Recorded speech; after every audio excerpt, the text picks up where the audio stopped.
Soirée, c'était de qui fabrique l'argent.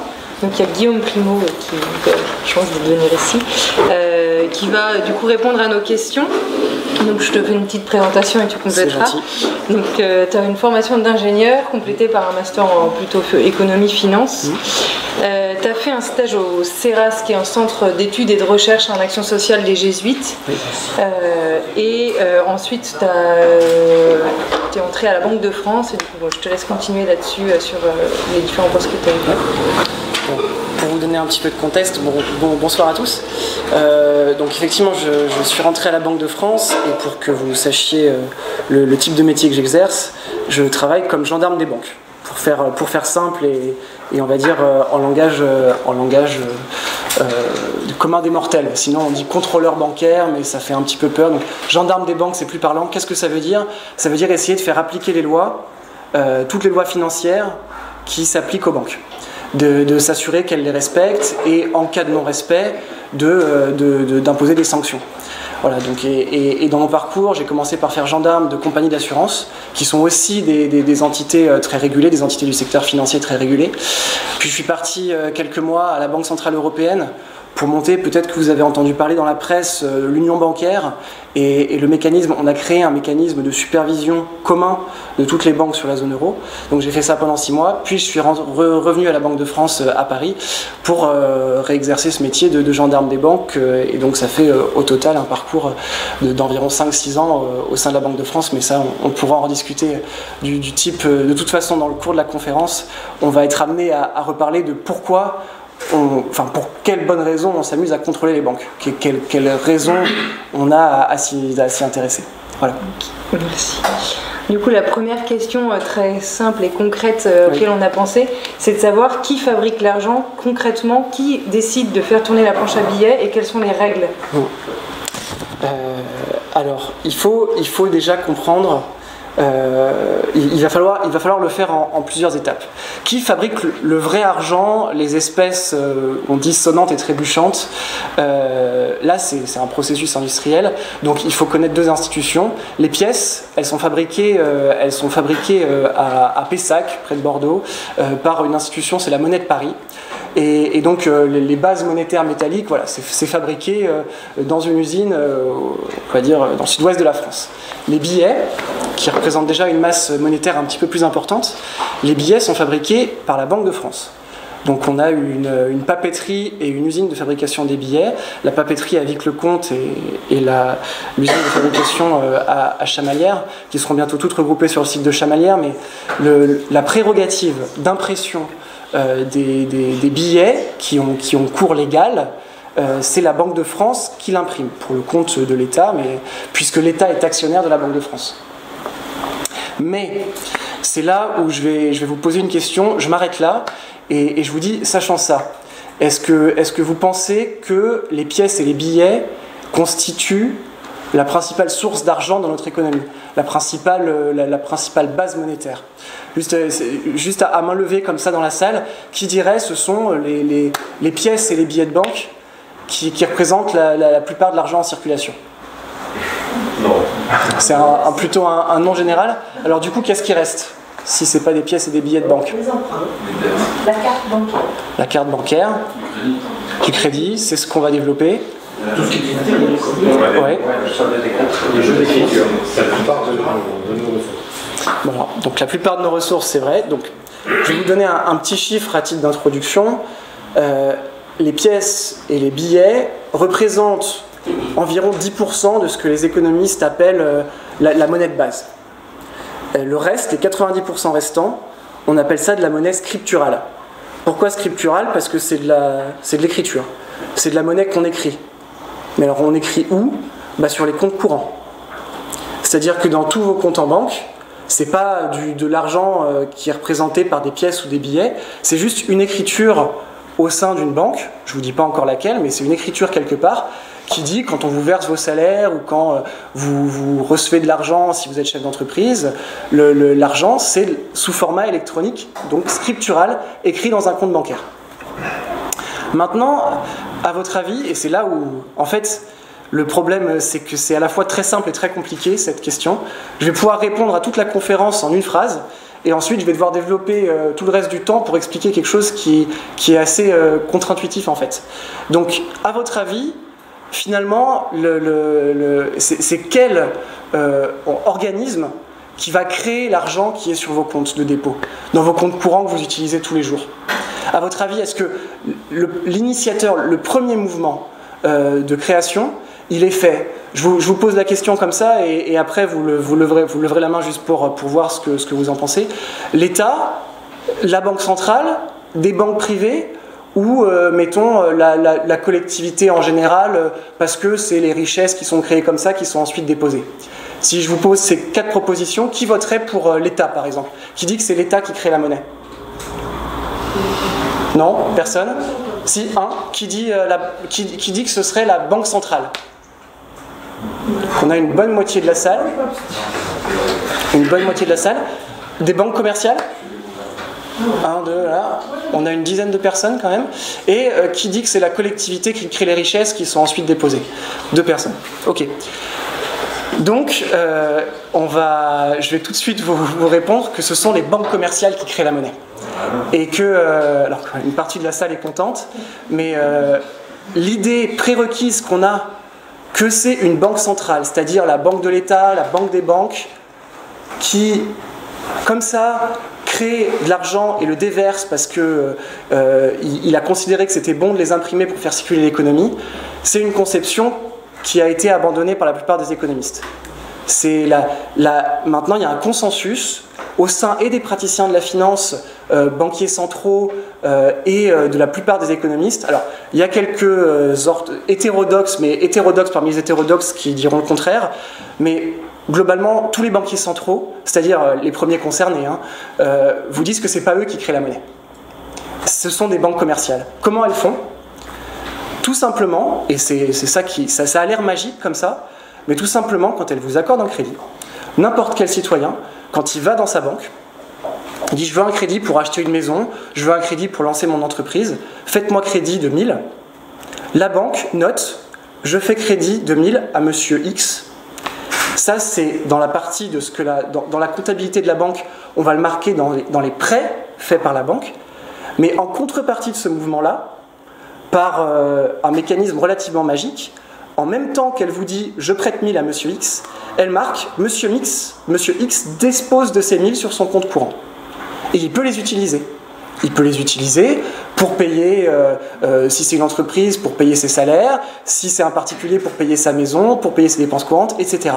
Mais toute la masse d'argent en circulation vient de ce mouvement initial du crédit.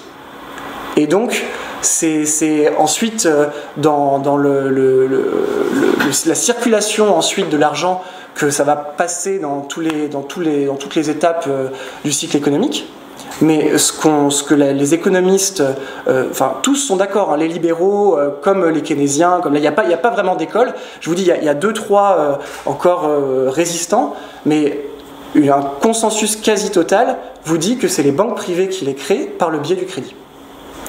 Est-ce que et par le biais du crédit, et la deuxième phase derrière ça, c'est quand on dit crédit, ça veut dire dette. Ça veut dire que tout l'argent qui circule dans notre économie, c'est de la dette.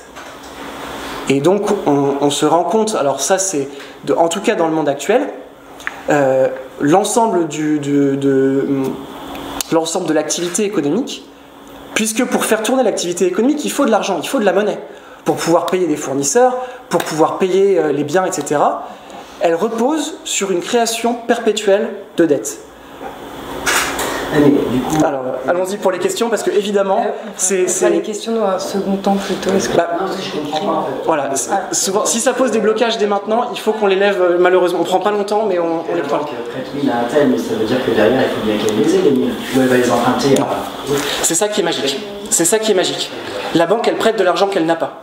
Par contre, ce qu'elle anticipe, c'est que dans le courant du remboursement du prêt, vous allez être capable de créer la richesse qui fait que l'argent se crée. La banque, retenez ça, si vous devez retenir une chose de cette conférence, une banque, elle monétise des créances. Elle transforme en monnaie des dettes. Elle transforme en monnaie une promesse de richesse future.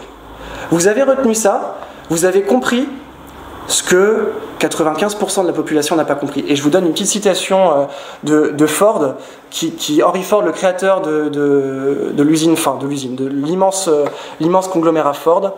Il est une chance que les gens de la nation ne comprennent pas notre système bancaire et monétaire, parce que si tel était le cas, je crois qu'il y aurait une révolution avant demain matin.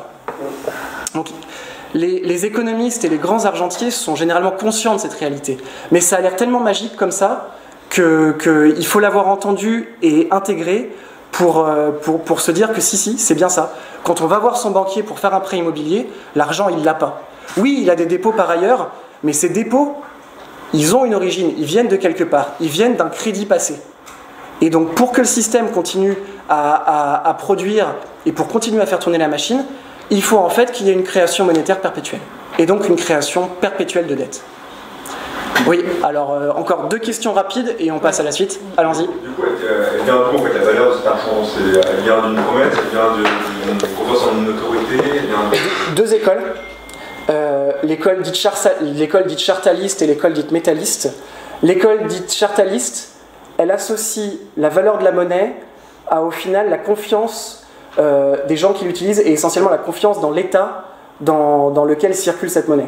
C'est-à-dire qu'on considère que c'est la prérogative de l'État puis de la Banque centrale d'assurer la valeur de la monnaie. Et donc pour ça, tout simplement parce que l'État, on est sûr qu'il va exister toujours, qu'il va être capable de lever des impôts, qu'il a une armée, il fait peur, etc.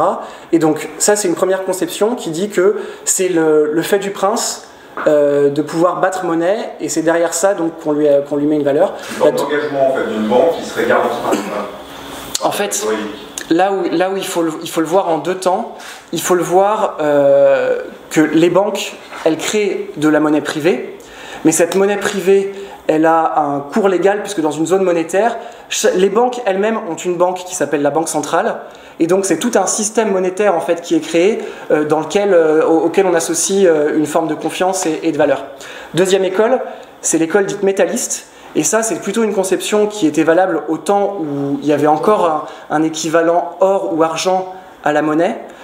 Et là, c'est pas la confiance dans l'État qui donne la valeur, c'est le fait que chaque billet de banque, etc., peut être converti en une certaine quantité d'or ou d'argent. Et ça a prévalu jusqu'au 19e siècle. Et vous verrez plus tard, on en parlera peut-être après, mais dans les solutions qui sont préconisées par notamment certaines écoles libérales, c'est de revenir à un système qui permettrait de convertir la monnaie en vrais métaux pour essayer de rétablir une certaine stabilité monétaire qu'ils considèrent perdue depuis qu'il n'y a plus cette accroche. Parce que cette accroche, aujourd'hui, du fait que tout soit dématérialisé, etc., vous ne pouvez pas aller voir votre banquier et lui dire « Ah bah j'ai un billet de 10 €, je sais qu'il vaut X grammes d'or, remettez-moi les 10 grammes d'or tout de suite. » Ça, c'est plus le cas, mais c'est dans les propositions qui sont faites par certains économistes libéraux et qui croient encore à ce qu'on appelle le système des talons or. Mais la chronologie, et ça, il faudrait prendre le temps de le développer, mais voilà. Est-ce que c'est à peu près clair pour tout le monde avant qu'on bascule dans la suite? Parce que si vous n'avez pas ça, malheureusement, la suite ne va pas être claire. Est-ce qu'il y a quand même une part de vérité de la 4e solution? C'est-à-dire que, est-ce que c'est pas de l'anticipation de la richesse qui va être produite qui consiste à créer de la monnaie? Donc du coup, c'est quand même bien in fine la richesse qui est produite par, on va dire, l'économie qui crée la monnaie. C'est-à-dire que dans un premier temps, c'est la banque comme tu dis, qui monétise la finance, dans un deuxième temps, que ce soit validé par une création effective de richesse. Oui. Donc, par l'économie, disons, réelle, je ne sais pas si on peut citer un sens de ça. Je comprends la question. Il faut que je rajoute quelque chose avant de répondre. La phase d'émission de la dette, c'est la création monétaire. La phase de remboursement de la dette, et ayez bien conscience de ça aussi, c'est la destruction monétaire. À chaque fois que vous remboursez un prêt, vous faites sortir un petit peu d'argent de l'économie. Donc voilà, donc déjà pour comprendre que la phase de remboursement, effectivement ça traduit la réalité et ça permet à la banque de faire son profit, et donc il fallait qu'elle ait bien anticipé, mais au fur et à mesure qu'on rembourse, on détruit de la monnaie. Maintenant, expérience de pensée pour vraiment répondre à ta question. Imaginons une île paradisiaque où il y a un bateau qui s'échoue, et donc il y a 2000 personnes qui échouent sur une île. Il n'y a pas de banquier dans les 2000. Il y a juste des gens qui savent, il y a un médecin, il y a quelqu'un, il y a un architecte, il y a un maçon, et ils veulent reconstruire une société, mais il n'y a pas de banquier, il n'y a pas d'argent. Comment faire pour démarrer l'activité économique? Et le troc. Sauf que le troc, il faut une base, mais surtout, en fait, tant qu'on troque, je sais pas, le maçon et le charcutier vont réussir à troquer. Mais pour faire chacun leurs 10 produits de base, il faut qu'ils aient en fait un système de parité, un à un de chacun des produits. Donc en fait, l'argent est un simplificateur énorme des échanges. Du coup, le troc peut marcher dans des sociétés assez primaires, mais dès qu'on commence à complexifier la société, le fait d'avoir un vecteur d'échange, une monnaie, alors je ne vous explique pas toutes les fonctions de la monnaie, mais ça sert essentiellement de vecteur d'échange ici, ça vous permet de beaucoup simplifier les échanges, de les accélérer et donc de produire et de participer à la production de la société. Donc partons de cette expérience-là. Qu'est-ce qu'il y a comme premier, pour démarrer l'activité, comment faire? Et une des seules manières qu'on puisse envisager, on a beau dire oui, je vais construire ma maison avec du béton, etc. Avec quoi je peux acheter mes matières premières? Et pour ça, il faudra qu'il y ait un crédit originel.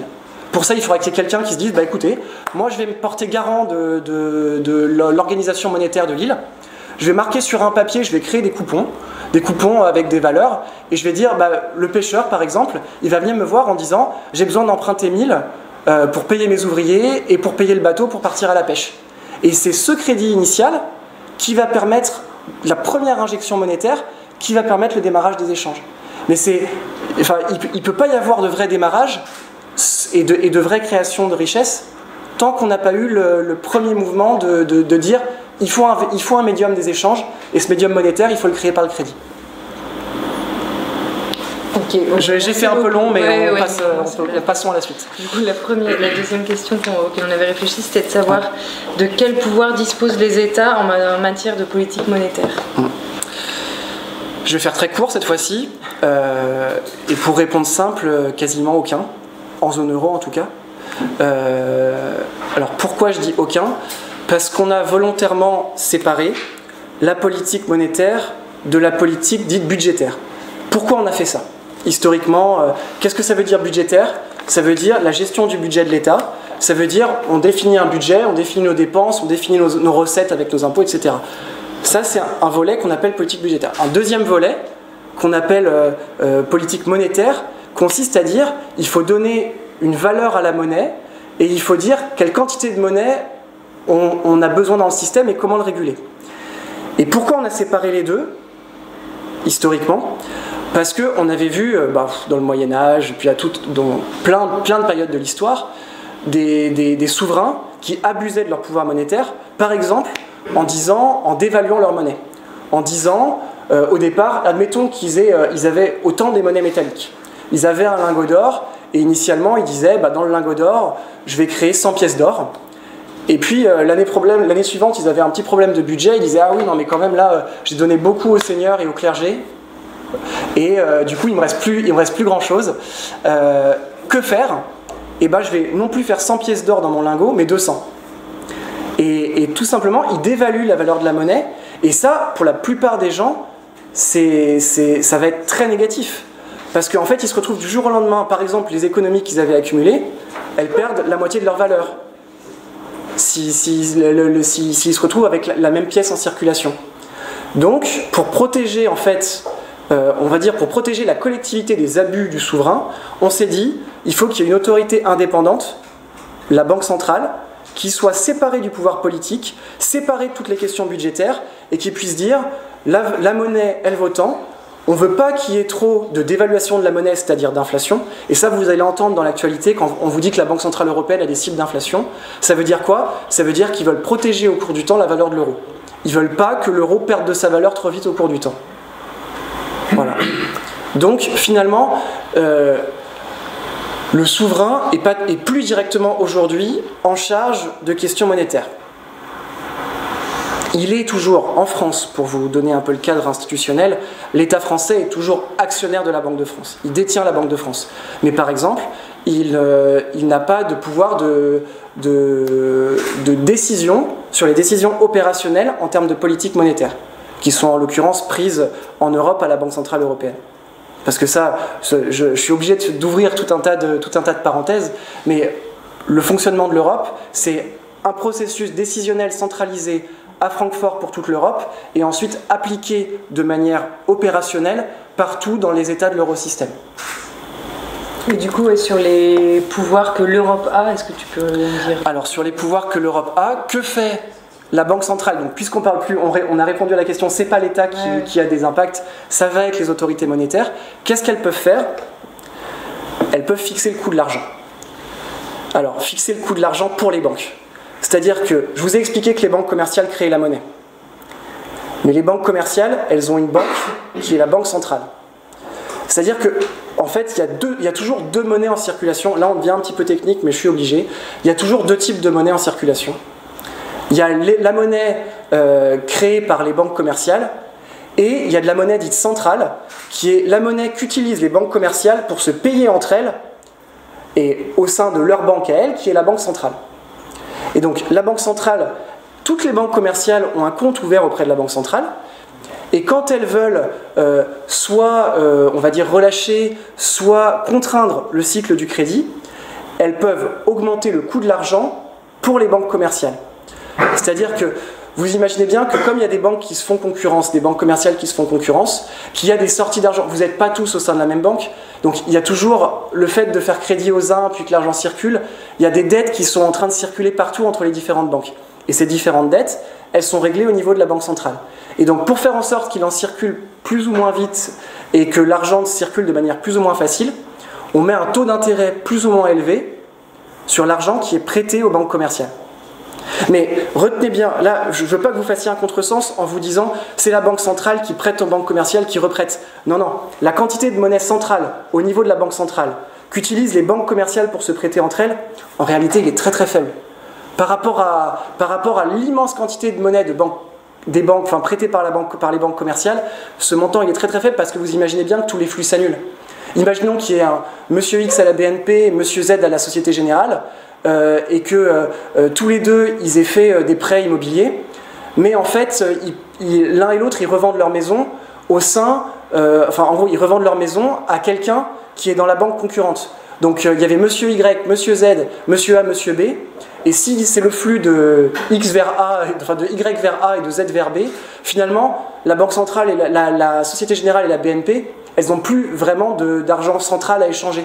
Vous voyez, peu importe le montant énorme qui aurait pu être prêté au niveau des particuliers, ensuite le flux entre banques commerciales, comme c'est un équilibre entre plein de transactions précédentes, il est relativement faible. Il y a toujours des petits déséquilibres. Au jour le jour, évidemment, il y a des décalages temporels à gérer, donc il faut un peu de monnaie centrale pour gérer ça. Et donc c'est le prix de cette monnaie centrale que fixe la Banque centrale et qui quand même met des contraintes dans le système au niveau des banques commerciales. Vous entendez ça à peu près tous les mois quand vous entendez Mario Draghi et la Banque centrale européenne annoncer des décisions de taux d'intérêt au sein de la zone euro. Et bien c'est ça. C'est le prix auquel la Banque centrale prête sa monnaie centrale aux banques commerciales. Aujourd'hui, vous savez de combien il est ce taux ? 0.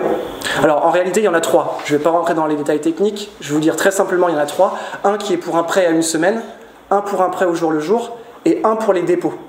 Donc le prêt à une semaine il est à 0%, le prêt à un jour il est à 0,25% et le prêt, et la dernière c'est le taux de dépôt, c'est-à-dire quand les banques ont de l'excédent à placer, et ben elles le placent auprès de leur banque à elles, qui est la Banque centrale, et là le taux de dépôt des banques commerciales au sein de la Banque centrale est de moins 0,3%. C'est-à-dire que la Banque centrale se fait rémunérer pour qu'elle place l'argent chez elle. C'est des mesures de politique monétaire, on va dire complètement hors normes, qui n'ont jamais été vues dans l'histoire, mais en réponse à la crise. Je ne vais pas ouvrir une nouvelle parenthèse, mais voilà, quand vous entendez tous les mois les décisions de politique monétaire qui disent on bouge le taux, etc., on bouge le taux directeur, retenez que c'est le taux auquel la Banque centrale prête aux banques commerciales.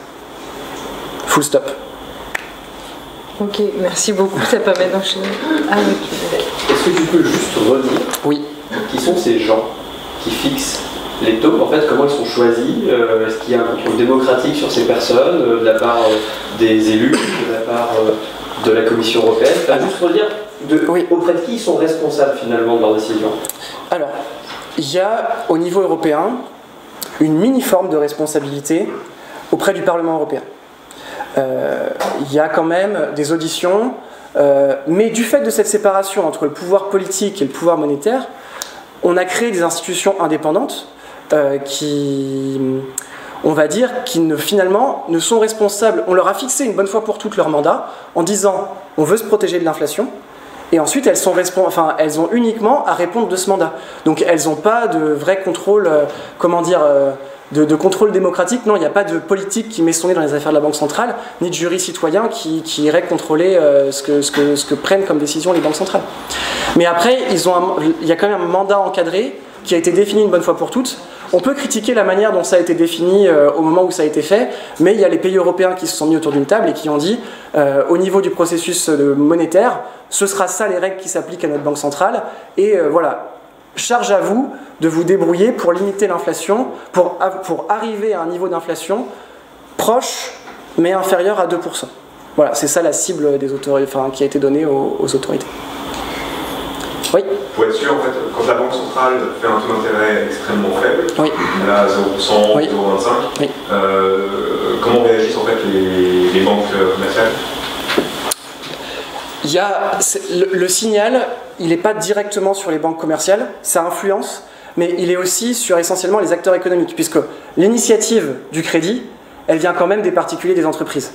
Donc voyant un taux d'intérêt qui diminue, les agents économiques se disent, l'intérêt maintenant c'est d'investir, c'est de se dire l'emprunt va coûter peu cher, il risque de réaugmenter plus tard, du coup de lancer des projets dès maintenant, et donc d'aller voir les banques commerciales pour relâcher du crédit. Ça c'est on va dire l'incitation auprès des agents. Après, au niveau des banques commerciales, qu'est-ce que ça veut dire? Ça veut dire que si on baisse les taux, ça veut dire que globalement ça coûte moins cher d'obtenir les réserves centrales auprès de la banque centrale, et donc ça permet d'avoir plus de liberté dans les échanges interbanques, et donc ça permet d'avoir, on va dire, plus de flexibilité dans les crédits qu'on accorde aux particuliers. Parce que, et ça me permet de rebondir, c'est une bonne question, parce que partant de là, on pourrait croire que c'est vraiment magique et qu'il n'y a pas de limite. Parce qu'on est dans un univers de taux zéro, on est dans un univers où en fait la banque centrale a prêté très largement aux banques commerciales, on pourrait se dire, il n'y a aucune limite finalement à la création monétaire. Les banques, pourquoi est-ce que le banquier se dirait pas, tiens, mais puisque je peux faire ce que je veux en marquant je prête à monsieur X et monsieur X attend sur son compte courant, et ben moi, monsieur PDG de la banque A, je marque que la banque me doit 55 millions d'euros et je marque 55 millions d'euros sur mon compte. Le problème derrière ça, on a dit qu'il y avait quand même un problème de rentabilité, parce que si la banque n'est pas remboursée, au moment de la phase de destruction monétaire, la perte elle est quand même bien pour la banque. C'est-à-dire que ça, il faut l'avoir enregistré. Elle le crée de manière magique, mais après, si l'argent n'existe pas, il faut quand même constater la perte. Alors oui, effectivement, on l'a créé, mais il y a le fait que ça va poser problème dans la santé financière de la banque. Deuxième effet, il faut voir aussi que les banques se font concurrence. Et donc elles se font concurrence pour faire des crédits, mais pour recevoir aussi vos dépôts sur vos comptes courants. Si jamais il y a une banque qui reçoit beaucoup plus de dépôts que les autres, et que certaines se retrouvent avec très peu de dépôts, le jour où cette banque avec très peu de dépôts accorde un crédit, au final, on est quasiment sûr que l'argent qui est passé sur le compte courant du monsieur en question à qui on a fait crédit va partir ailleurs, puisque tous les autres clients sont dans les autres banques. Et donc à ce moment-là, la banque qui a fait le crédit initial, qui est isolée, qui n'a pas beaucoup de parts de marché, elle va quand même devoir régler aux autres banques la fuite au moment du paiement de son client à elle vers les autres clients. Est-ce que vous saisissez là? Cet argent-là, elle va devoir le payer à la banque correspondante en monnaie centrale, banque centrale. Donc, quand il y a une restriction par la banque centrale de la quantité de la monnaie centrale à disposition, c'est plus difficile pour les banques de se régler entre elles ce qu'elles se doivent. Et donc, ça limite mécaniquement la capacité des banques à faire du crédit. Est-ce que vous voulez que je refasse le raisonnement ou c'était assez clair? Je vais... Oui. Admettons qu'il y a une banque qui a une part de marché de 1%, toute petite. Elle décide quand même, c'est une banque, donc elle a le droit de créer de la monnaie. Elle fait un énorme crédit à monsieur X. Et donc sur le compte courant, mettons 100 millions d'euros. Mais elle a très peu de dépôts, hein, donc elle a une toute petite part de marché. Donc on lui a fait crédit de 100 millions d'euros à monsieur X. Monsieur X, avec ses 100 millions d'euros, il va s'acheter un yacht et 3 maisons. Mais monsieur X va payer le yacht à monsieur Y et va payer ses maisons à monsieur Z. Monsieur Y et monsieur Z, ils ne sont pas dans la petite banque minoritaire. Ils ont leur compte courant dans une autre grande banque ailleurs. Et du coup, au moment où Monsieur X paye ce qu'il doit, il a reçu son argent sur son compte courant, mais il ne le laisse pas sur son compte, il paye, il fait des dépenses. Mais il va payer à qui? À des clients d'une autre banque. Donc à ce moment-là, la banque est bien obligée de transférer tout l'argent qu'elle avait inscrit juste sur le compte de Monsieur X. Elle l'avait sorti de nulle part, mais elle l'avait inscrit sur le compte de Monsieur X. Cet argent, elle doit bien le transférer sur le compte de Monsieur Y et Monsieur Z au sein des autres banques. Et le problème de ça, c'est qu'il faut qu'il y ait une contrepartie à ce mouvement. Donc en contrepartie, la petite banque minoritaire est obligée de payer en monnaie centrale la banque de Monsieur Y et Monsieur Z qui a marqué sur les comptes de dépôt. Là, ce n'était pas suite à un mouvement de création monétaire. Elle a juste marqué arrivée d'argent, etc. Et donc la contrepartie de cette arrivée d'argent, c'est un transfert entre les banques en monnaie centrale. Et si jamais, le mécanisme qu'on voulait expliquer, c'est s'il y a moins d'argent de monnaie centrale disponible, si la banque centrale n'a pas prêté beaucoup à la petite banque X initiale, la petite banque minoritaire, elle n'aura peut-être pas les liquidités pour payer la banque Y et la banque Z. Et là, elle sera en situation de crise de liquidité, c'est-à-dire en quasi-faillite. Mais est-ce que les banques se font véritablement une concurrence économique? En France, on a 5 gros groupes bancaires, mais oui, il y a de la concurrence. Ce qui prouve le mieux le fait qu'il y a vraiment de la concurrence, c'est qu'en fait les taux de crédit, qui sont les produits d'appel, hein, sont relativement bas et c'est la preuve qu'elles se battent entre elles pour récupérer les clients et pour faire crédit aux clients. Et vous comprenez maintenant pourquoi elles se battent pour faire des crédits. Et aussi pourquoi elles se battent pour récupérer vos dépôts. Donc je peux évidemment pas rentrer dans des situations individuelles parce que mon métier c'est justement d'être gendarme de ces banques-là. Je peux parler que du système dans son ensemble, mais le mécanisme est là. Et ça, là je parle bien sûr, je parle que de la partie banque commerciale, les banques traditionnelles de dépôt et de prêt. Je rentre pas dans les subtilités ou quand on va parler des banques d'affaires, des traders, etc. Là, ça c'est le mécanisme qui marche bien pour des banques traditionnelles qui font des crédits et qui prennent vos dépôts sur vos comptes courants. Ok, bon, merci. On va passer encore. Combien de temps on a encore devant nous? Un quart d'heure. Un quart d'heure, ok. Ça va vite, hein. Justement, dans tout ce qui est un peu moins concret, on dit souvent que la finance est déconnectée de l'économie réelle. En quoi est-ce qu'elles sont liées et en quoi est-ce qu'elles sont reliées? Elles sont séparées, pardon. Alors, j'ai pris des notes là, parce que... En quoi c'est relié ou pas? Est-ce que, instinctivement, après ce que je viens de vous expliquer, vous ne voyez pas un lien direct? Si on n'a pas d'argent, le cycle économique tourne pas. Mais peut-être, du coup, pour bien répondre à la question, il faut d'abord qu'on se dise qu'est-ce que ça veut dire économie réelle et qu'est-ce que ça veut dire finance. C'est pas si trivial que ça. Du coup, je vous donne mon approche, ce qui me semble le plus simple, c'est schématiser, mais etc. Derrière économie réelle, je mets les particuliers, les entreprises privées, non bancaires, et l'État. Mettons un amalgame un peu, voilà, des acteurs de l'économie réelle. Derrière l'économie financière, je mets les banques commerciales, donc les banques classiques, qu'on dit les banques à l'ancienne, dont je viens de vous expliquer le principe. Les banques dites d'affaires, je mets les marchés financiers, les bourses, c'est-à-dire les mécanismes d'échange, et tout ce que je pourrais appeler globalement des fonds d'investissement. D'accord ? Si je devais résumer à très gros traits pourquoi elles sont reliées, l'économie réelle et l'économie financière, parce que l'économie financière finance l'économie réelle. Elle le finance par quel biais ? Par la création monétaire que je viens de vous expliquer, et par un deuxième biais, qui est celui de reprêter l'épargne existante. Alors ça, c'est en partie les banques qui le font, et c'est aussi des acteurs que j'appelle au global des fonds d'investissement. En France, c'est principalement des compagnies d'assurance vie.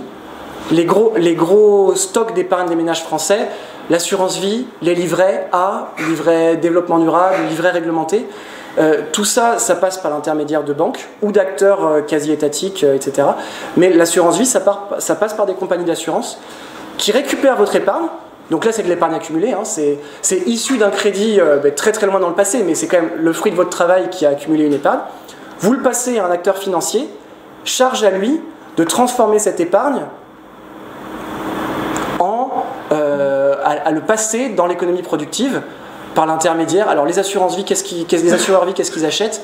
De la dette d'État, de la dette d'entreprise, des actions d'entreprise, et donc ils le réinjectent dans le circuit dit réel comme ça. Donc les deux gros mécanismes de relation entre les deux, je dirais les banques par la création monétaire et tout ce que j'appelle fonds d'investissement pour le réinvestissement de l'épargne. Sachant que derrière le réinvestissement, il y a aussi les acteurs bancaires qui vont intervenir. Par exemple, des banques d'affaires qui vont mettre en relation des entreprises qui veulent s'endetter et les particuliers qui veulent acheter les titres de dette. Partie 1 de la réponse, c'est le financement. Deuxième aspect de relation entre l'économie réelle et l'économie dite financière, la couverture des risques. Alors là, on rentre sur un sujet sensible et compliqué parce qu'il faut parler de produits dérivés, de produits actions, etc. Mais pour faire simple, je suis une entreprise française de production d'avions. Je vends mes avions en dollars, j'ai mes coûts de fabrication en euros. Du coup, j'ai un problème si les taux de change euro-dollar bougent beaucoup dans un an, parce que je produis aujourd'hui, mais je sais que je livre commande dans un an. Donc j'ai des coûts en euros aujourd'hui, j'ai des recettes en dollars plus tard. Je voudrais être sûr aujourd'hui de mon revenu en euros dans un an. Donc qu'est-ce que je peux faire pour me protéger contre ce risque-là d'évolution du taux de change euro-dollar? Je peux aller voir une banque et lui demander un produit financier qui me donne aujourd'hui un prix d'échange euro-dollar et qui me permet d'être sûr de savoir à quel prix je vais être livré en euros contre mes dollars dans un an. Donc ça, c'est un aspect utile de la finance dans la gestion des risques d'entreprise, c'est des gestions de risques réels. Maintenant, ça c'est ce que vous dira tout professionnel de la finance, c'est ce à quoi il est utile.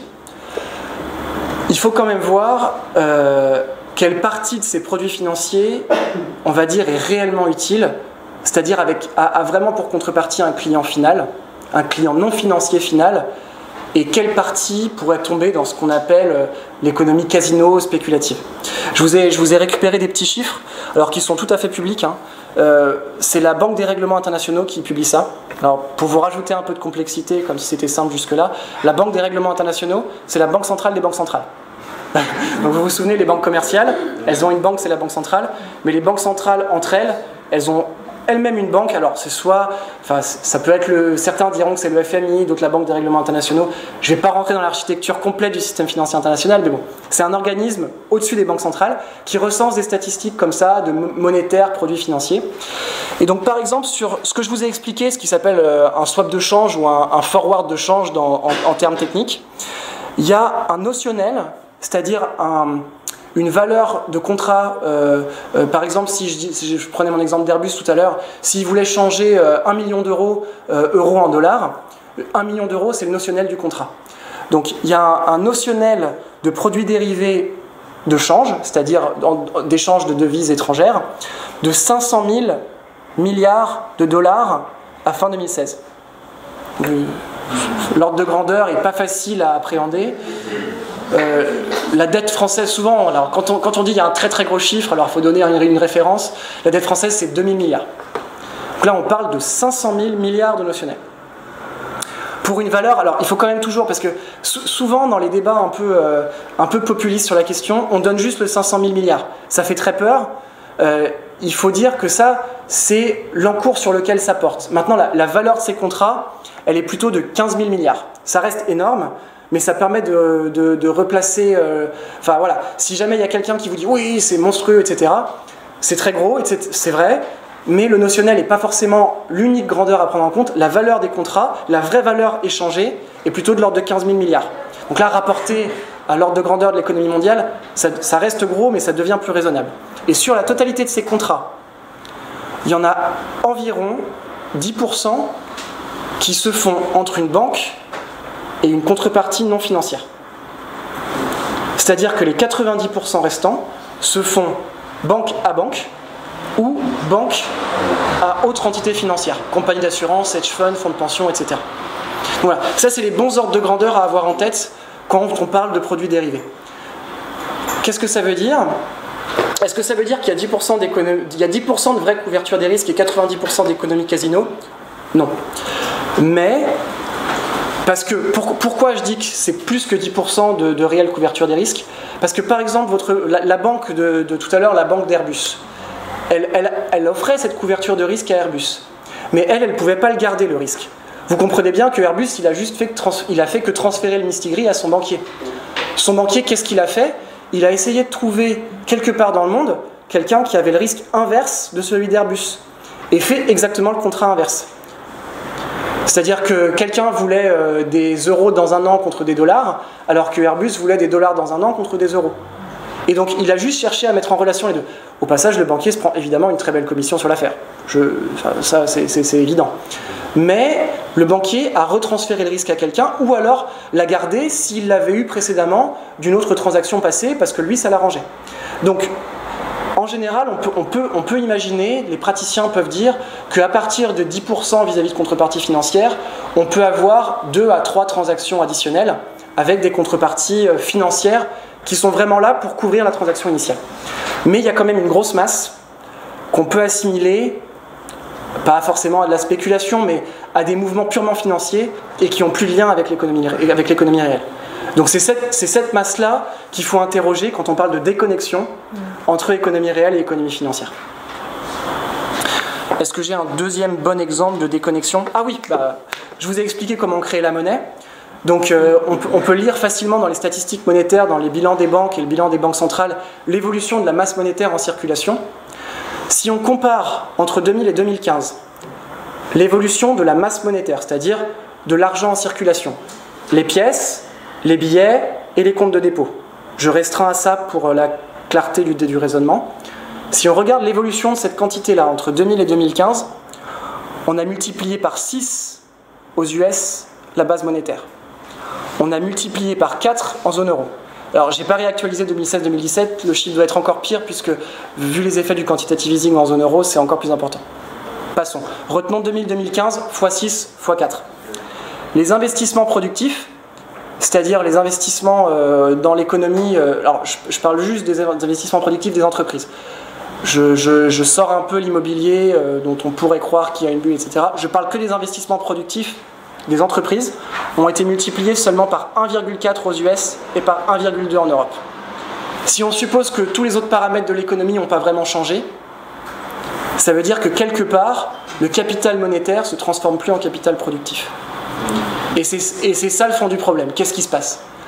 Pourquoi on a injecté autant d'argent et comment se fait-il que ça ne se soit pas traduit par des investissements productifs? Où est passée la masse monétaire qui a été créée? Ça, c'est une vraie question que se posent les économistes des banques centrales. Je ne peux pas apporter la réponse de nos économistes à la Banque de France. Ça, c'est des choses que je n'ai pas à ma disposition. Mais c'est une question pour le public. Une fois qu'on a compris que la monnaie créée, la dette créée, toute cette monnaie créée, elle était là pour relancer la machine. Il y a eu des réussites de relance de la machine, mais en réalité, il n'y a qu'une fraction qui a été convertie dans l'économie productive. C'est là qu'il faut se poser la bonne question de qu'est-ce qui s'est passé. Voilà la deuxième séparation entre économie financière et économie productive. Je vous donnerai une petite bibliographie après, mais si vous voulez aborder ces questions-là, il y a Thierry Philippona qui a fait un très bon bouquin sur justement la question de conversion du capital monétaire en capital productif. Ça, c'est la problématique 1 qui se pose. Et la deuxième problématique, c'est est-ce que le capital productif est bien fléché?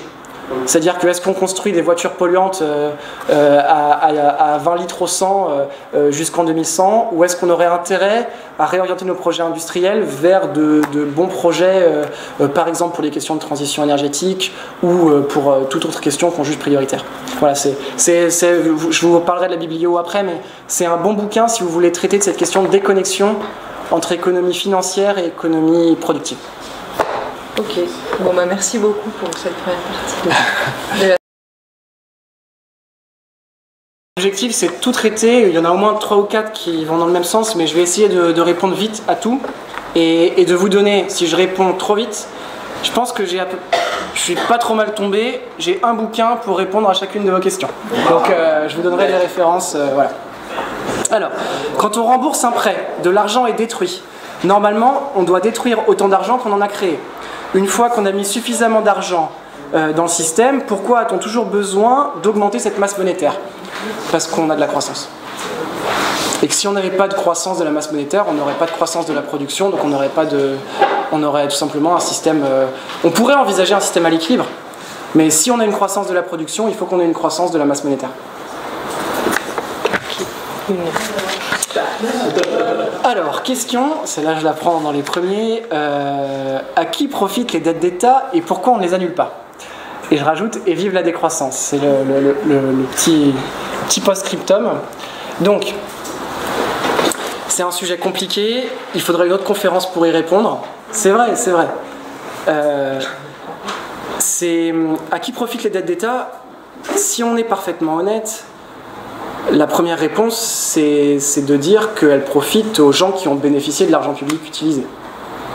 Si on regarde dans un deuxième temps, et ça va rejoindre un autre type de question, c'est quelle part de la dette vient vraiment des déficits accumulés et quelle part de la dette vient de l'accumulation des intérêts passés de la dette.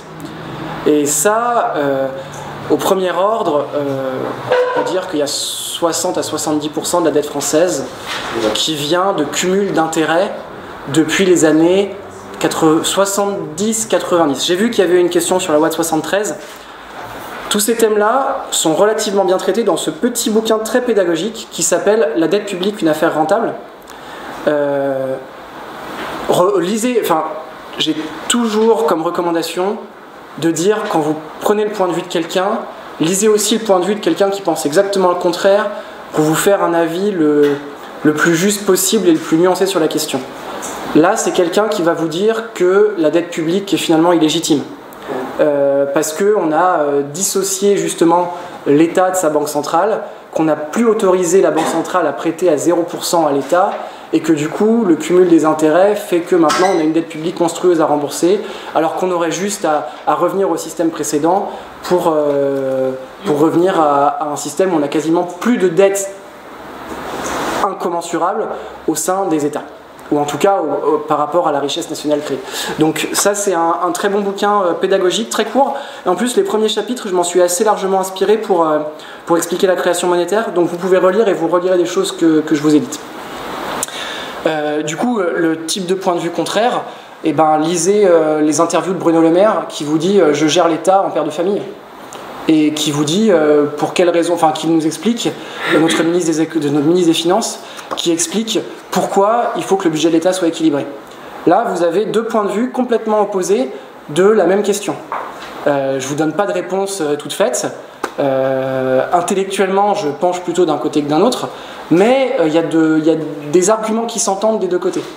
Notamment, enfin, un des arguments que je trouve légitime en termes de pourquoi est-ce qu'on pourrait aussi dire qu'il faudrait atteindre une forme d'équilibre budgétaire permanent, c'est aussi de se dire que le remède en fait à la dette publique, bon, soit on annule une dette, mais ça c'est pas vraiment envisageable dans le système actuel, soit on utilise l'inflation, c'est ce que j'ai un peu expliqué auparavant, en disant que si la valeur de l'argent diminue et que vous remboursez la dette dans cette monnaie-là, vous êtes en train de réduire progressivement la valeur de la dette, assez mécaniquement.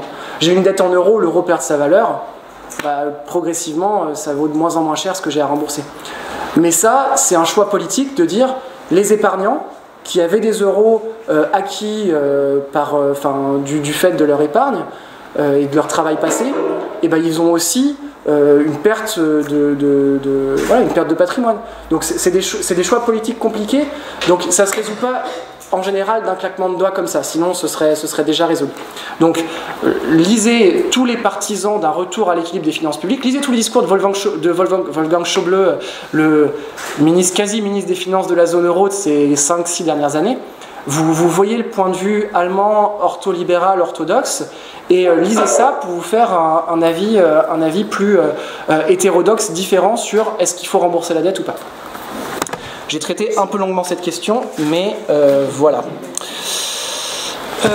Alors, si ça va avec celle-là. Les politiques monétaires et budgétaires étaient-elles dissociées avant l'euro en France? Oui, enfin non. En l'occurrence, elles ont été... l'État avait le contrôle de la Banque centrale jusque dans les années 70. Il y avait un circuit d'escompte, d'effet, ce qui s'appelle le circuit d'escompte, qui est assez bien résumé là-dedans aussi, où le pouvoir politique avait réquisitionné la Banque centrale, de Gaulle à la sortie de la guerre, en résumé, pour dire on a besoin d'argent pour financer les travaux de reconstruction. J'ai une banque à ma disposition, la Banque centrale, passez-moi autant d'argent dont j'ai besoin pour financer la reconstruction, les grands travaux, etc. Et c'était une vision de la politique économique très différente. Et ça a marché, en gros les 30 glorieuses et tout le financement des années 45 aux années 70 ont été assurés par ce mécanisme de financement monétaire par la Banque centrale. Mais le circuit, l'effet d'escompte et le circuit du trésor, tout ça c'est bien expliqué dans des bouquins, donc je ne vais pas rentrer dans le détail. Et il y avait un autre papier qui expliquait 50 milliards où on paye des taux d'intérêt, nationalisation de la Banque de France, comme de Gaulle en 45. C'est des propositions qui, dans le cadre européen, sont plus compliquées. Vous comprenez bien que c'était pas tout à fait la même chose de dire j'ai la Banque centrale, la Banque de France à ma disposition, et aujourd'hui on est dans un cadre européen avec l'Allemagne dans une zone monétaire aujourd'hui qui est avec des partenaires qui ont des intérêts très différents.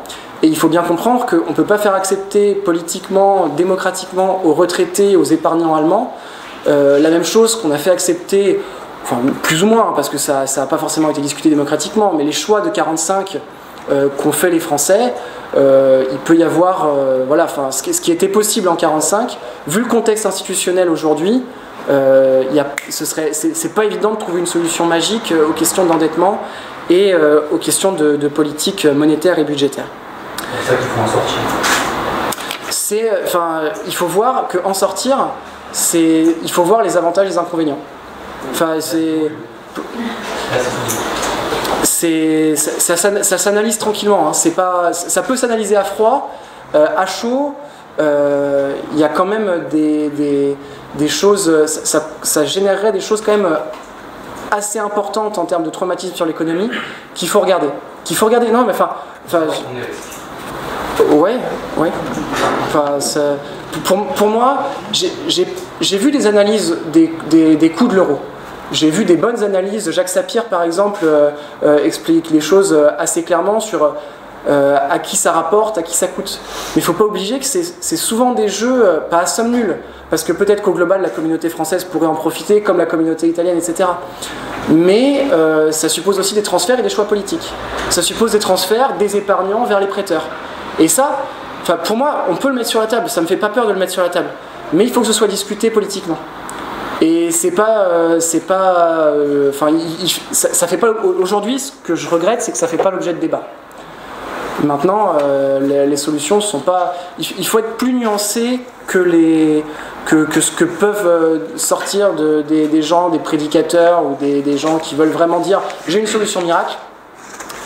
Oui, d'accord. Peut-être que pour une partie des gens, c'est une solution miracle. Pour une société dans son ensemble, ça se réfléchit. Question suivante que j'ai notée là. Alors, les produits financiers sont-ils investis dans l'économie réelle? Dans quelle proportion? J'ai essayé de vous donner des chiffres tout à l'heure. Par exemple, sur les contrats dérivés de change, je vous dis 10% avec des contreparties non financières. Et j'estime, moi, à la louche, du coup, 40% des transactions financières de change, sur les taux de change, réellement ayant un impact sur l'économie réelle. Qu'est-ce qui explique l'inflation de la bulle financière et jusqu'où peut-elle croître? Elle va croître jusqu'à ce qu'elle éclate. C'est un peu le phénomène des bulles. Ça, vous poserez la question si vous allez à la conférence de Gaël Giraud, il l'explique très bien. Hein. C'est le phénomène, le caractère moutonnier des investisseurs. Il y a deux Giraud à connaître. Gaël Giraud, qui vous explique ça très bien dans l'illusion financière, pourquoi les chrétiens ne peuvent pas se taire, qui explique en gros, il fait un résumé de tous les problèmes économiques de la zone euro dans lequel on se trouve, pourquoi il fallait craindre une déflation en 2011, pourquoi aujourd'hui en 2016 on craint beaucoup moins une déflation après l'action de la Banque Centrale Européenne. Donc ça c'est le premier Giraud dont je voulais vous parler. Vous pouvez le lire sans crainte, en plus il y a des parallèles avec la Bible très intéressants. Et le deuxième Giraud à connaître, c'est Pierre-Noël Giraud, qui lui, pour moi, a écrit le Commerce des promesses, ça s'appelle le Commerce des promesses, petit traité de finance moderne. C'est le meilleur traité de vulgarisation de finance. C'est écrit dans des termes accessibles, c'est écrit pour un public non spécialiste, et sa thèse principale, alors je vous la résume en 2 mots, il dit que la finance en fait c'est un mistigris. C'est un mistigris, c'est une bulle qui se balade, et tout le jeu des financiers c'est de se passer la patate chaude l'un l'autre, jusqu'à ce que quelqu'un d'assez intelligent dise mais cet objet-là, là, vous dites que ça vaut 1000, mais en vrai, les fondamentaux de ce truc-là, ça vaut 0. Et tout le monde réalise que, ah oui, peut-être qu'il a raison. Alors le dernier qui avait la patate chaude arrive peut-être à le transmettre à une toute dernière fois à prix cassé, mais à la phase suivante, la personne qui se retrouve à avoir acheté un actif ou un titre à 1000, ça ne vaut plus rien. Donc ça c'est exactement ce qui s'est passé au moment de la crise des subprimes. C'est-à-dire que tout le monde s'est chargé des produits en disant c'est magnifique, on a trouvé une martingale, on a trouvé un produit sans risque qui rapporte 5%, alors que les bons du trésor américains qui sont considérés comme des produits sans risque payaient 2%. Et d'un coup, il y a un ou deux hedge funds qui ont dit mais attendez, les produits compliqués que vous nous vendez, c'est basé sur des emprunteurs ninja américains. Alors, ninja, ça veut dire quoi? No income, no job, no assets, c'est-à-dire pas de salaire, pas de biens et aucun patrimoine, et ils ne seront jamais capables de rembourser. C'est-à-dire que tout ce que vous étiez en train de nous vendre comme une promesse de rendement sûr pendant 10 ans, en réalité l'année prochaine, tous les vrais gens qui sont derrière, ils ne rembourseront jamais, et le titre, il vaut rien. Donc ça a circulé, des banques américaines vers les banques japonaises, allemandes, etc., vers les banques françaises évidemment, et un jour on s'est rendu compte que ça valait plus rien, et on a dit, bah voilà, il faut prendre les pertes. Donc ça c'est Pierre-Noël Giraud, le commerce des promesses, pour répondre parfaitement à cette question. Ensuite,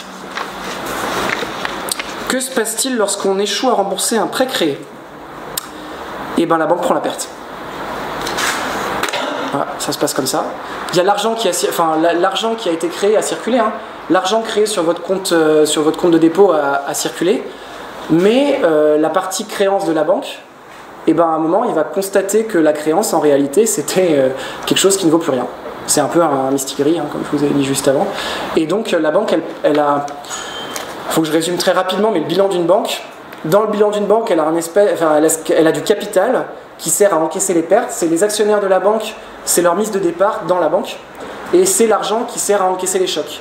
Donc tant qu'il y a suffisamment de capital dans la banque, elle peut encaisser des chocs, elle peut prendre des pertes. Le jour où les pertes sont trop importantes, il y a des remboursements de crédit qui ne se font plus, et bah, les banques, elles encaissent les pertes, et si jamais il y en a trop, bah, elles font faillite. C'est ce qui s'est passé. Avec quelle banque? Avec les banques espagnoles, c'est peut-être le meilleur exemple. Parce que les autres faillites pendant la crise financière, la grande crise financière de 2007, 2008, 2009, les principales raisons de faillite, c'était pas parce que les clients ne remboursaient pas les crédits, c'était surtout parce qu'elles n'arrivaient plus à faire face à leurs emprunts. Tout simplement, il y a eu une crise de panique, plus personne se prêtait. Vous vous souvenez, je vous ai expliqué le mécanisme que les banques doivent se prêter entre elles pour équilibrer les échanges. Le jour où une d'entre elles, sur une d'entre elles, on a des doutes. Les autres, ses amis, là, on va dire pas ses amis, mais ses concurrentes, ont des doutes sur sa solidité financière, elles arrêtent de lui prêter. Le jour où les flux interbancaires s'arrêtent, la banque, elle tombe quasiment du jour au lendemain. Et c'est ce qui s'est passé en 2008. Voilà, et ça, pour répondre à cette question de manière détaillée, allez voir le film The Big Short, où vous pouvez aussi lire... Ouais, Michael Lewis, les bouquins de Michael Lewis sur la crise, c'est un journaliste économique qui a fait Liar's Poker et The Big Short, qui doivent s'appeler en français Poker menteur et Le casse du siècle, et qui sont deux bons bouquins de vulgarisation sur qu'est-ce qui se passe quand les banques doivent prendre des pertes. Pouvez-vous nous expliquer en quoi consiste le quantitative easing? Je vais devoir vous envoyer vers le site institutionnel de la BCE, ou mieux que ça, un papier de la Banque d'Angleterre qui vous réexpliquera dans une première partie la création monétaire et qui dans une deuxième partie traite de expliquer le quantitative easing. Ça s'appelle Money Creation in the Modern Economy et ça a été traduit sur le site d'Alain Grandjean. Vous pouvez aller voir sur le site internet d'Alain Grandjean et chercher Money Creation et il y a une bonne explication de ce que c'est que le quantitative easing. Je le dis quand même en deux mots pour schématiser à l'extrême. La Banque centrale européenne. Donc, les Américains ont commencé, puis les Japonais, puis je vais vous expliquer plutôt en Europe. Qu'est-ce qu'ils ont décidé? Ils se sont dit, on a un risque de déflation, c'est-à-dire on a un risque que, non pas que, comment le présenter de manière plus simple, on a un risque que le cycle des prix soit perpétuellement à la baisse. L'inflation, vous avez compris que c'était un cycle des prix perpétuellement à la hausse. La valeur de la monnaie qui baisse et la valeur de ce qu'on achète avec la monnaie qui monte. C'est l'inflation. D'accord? Le prix de la baguette qui monte, c'est l'inflation. On craignait une déflation en zone euro, c'est-à-dire une baisse des prix généralisée. En général, une déflation, c'est l'événement catastrophique pour les économistes. Pour tous les décideurs économiques, baisse des prix implique, en gros, baisse de la production, baisse des salaires, baisse de la valeur des actifs, qui implique baisse des prix. Si vous voulez, c'est un espèce de cercle terrible qui a été très bien décrit par Stanley Fischer, un prix Nobel d'économie, parce que c'est ce qui s'est passé dans les années 30, pendant la grande crise des années 30. Et ça, c'est le cycle qu'on ne veut pas voir. Donc pour éviter que le prix des actifs comme ça baisse, on a essayé de faire, la Banque Centrale Européenne a décidé de faire un espèce de choc sur l'économie. Et ce choc, c'était d'injecter de la monnaie centrale dans l'économie en achetant des titres d'État, en achetant des titres privés, et donc en essayant de remplacer au sein du bilan des acteurs, de tous les acteurs de l'économie, de sortir les titres d'État pour que la Banque centrale les prenne dans son bilan, et faire en sorte qu'il y ait des ressources disponibles pour que les autres acteurs de l'économie puissent reprêter. Et en reprêtant, on réenclenche le cycle vertueux de création monétaire et de réaugmentation progressive des prix. Là, je vous ai fait 3 ans de réflexion sur comment mettre ça bien en place correctement, sans effet pervers. Enfin, c'est à très gros traits, c'est ça. Lisez le papier de la Banque d'Angleterre et lisez le site institutionnel de la BCE si vous voulez répondre. Hop. Capital improductif, pas de progrès. Solution, planification étatique. C'est de la politique économique. Là, j'ai envie de vous dire, c'est pas tellement de mon ressort. Je crois beaucoup à la planification sur les questions de transition énergétique. Sur le reste, j'ai un fond. Je vais vous donner le fond de ma pensée. Je suis relativement proche économiquement de Maurice Allais, qui dit « Je suis un libéral socialiste ». C'est-à-dire, je crois que le marché a des vertus quand il est parfaitement encadré, mais pour tout ce qui est question de redistribution de richesse, je pense qu'il y a besoin d'une redistribution très importante, parce que le blocage actuel, il est du fait qu'on concentre les richesses dans une toute petite poignée de personnes, et que la circulation ne se fait plus bien du tout, et surtout qu'on part dans une direction pas souhaitable. Donc, je réponds planification sur certains sujets, ça me semble essentiel, sur d'autres, ça me semble être catastrophique. Lisez, si vous voulez lire une critique de la planification, lisez les Autrichiens, lisez les économistes autrichiens, l'école de Van Mises, l'école de Hayek. C'est un bon antidote à la planification, mais d'un côté, on a vu aussi les échecs énormes du laisser-faire. Donc, sur certains sujets, pour moi, typiquement sur la transition écologique, on a besoin de planification, on a besoin d'un État stratège.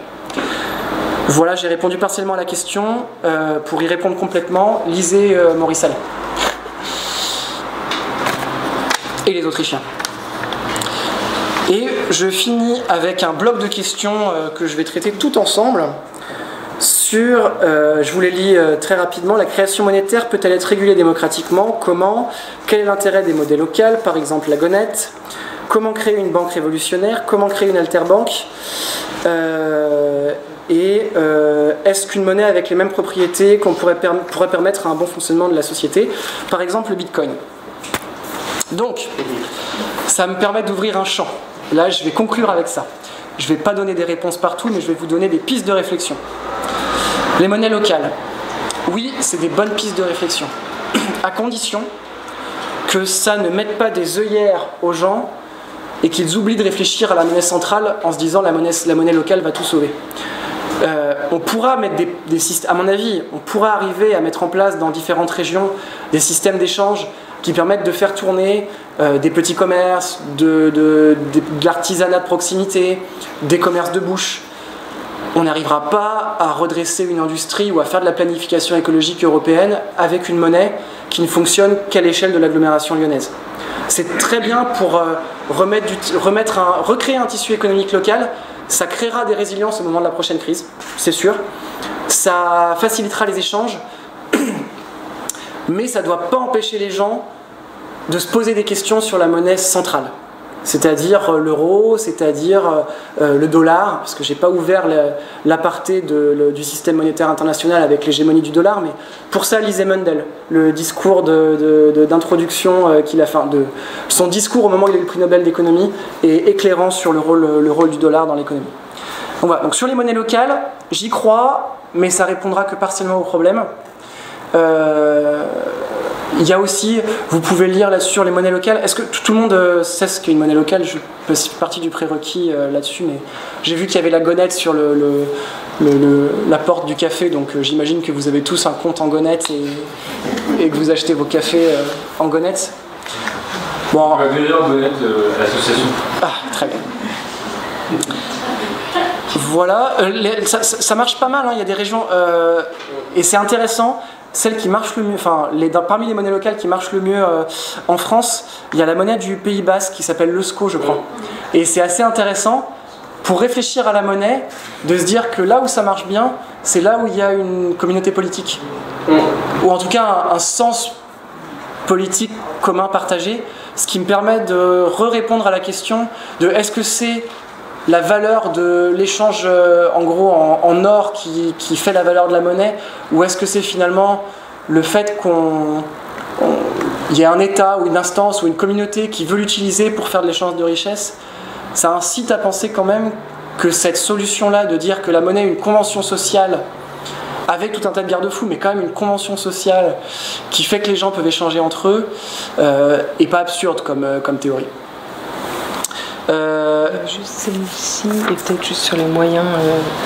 Oui, alors sur les moyens, les moyens qui sont à disposition pour garantir notre richesse, si jamais il y a des choses qui se passent. Du coup, donc, les moyens à disposition pour garantir la richesse, faut se poser des questions sur la monnaie.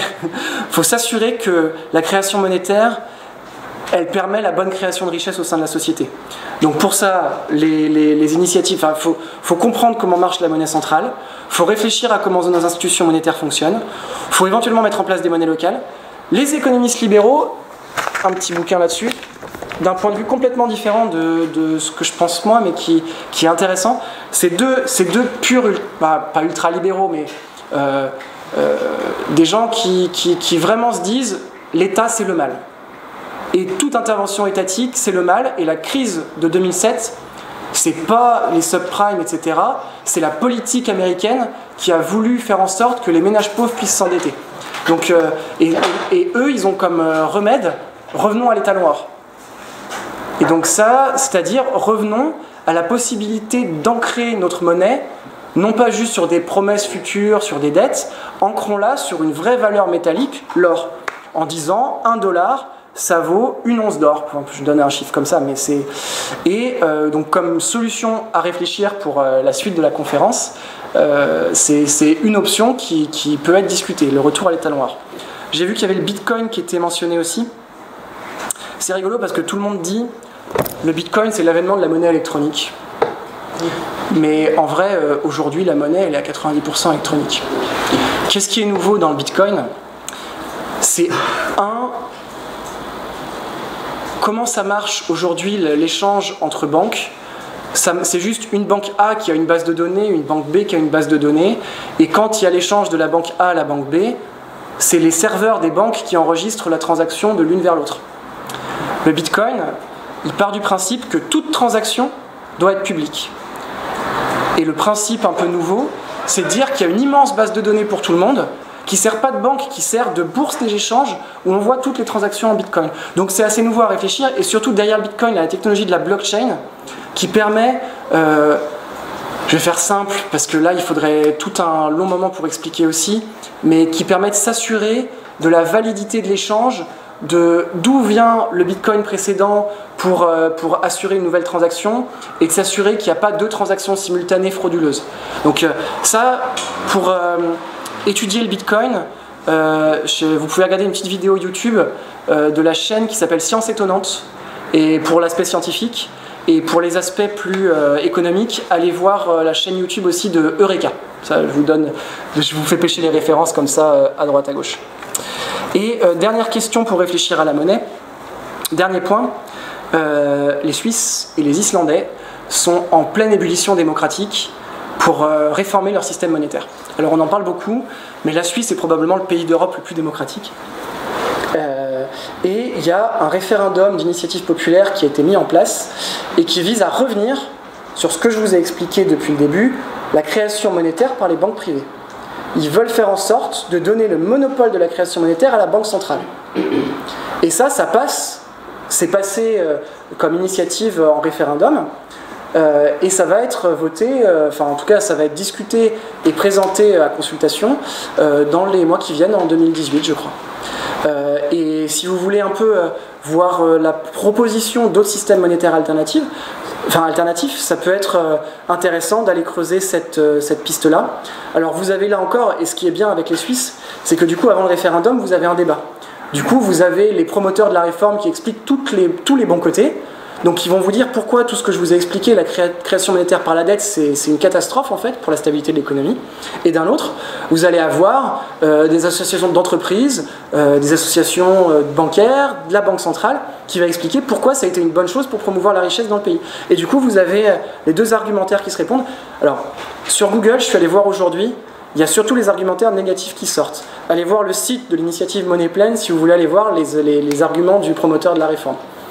J'étais un peu surpris d'ailleurs, je pensais que ce serait mieux mis en valeur sur le site institutionnel, mais comme toutes les institutions sont un peu vent debout contre cette proposition-là, il faut aller voir le site vraiment de l'initiative pour aller voir quels sont leurs arguments en faveur. Donc je réponds du coup finalement à cette question. Quels sont les moyens à notre disposition pour garantir notre richesse? Peut-être conserver le système actuel, qui finalement marche pas si mal, en trouvant différents garde-fous, en mettant des monnaies locales un peu dans le jeu, en faisant de la planification écologique, ou alors peut-être qu'une réforme monétaire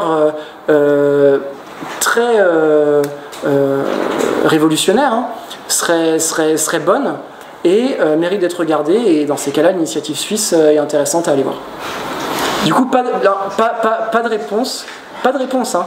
La monnaie c'est un sujet compliqué, mais des questions et j'espère des explications que je vous ai apportées ce soir. Voilà. Ouais.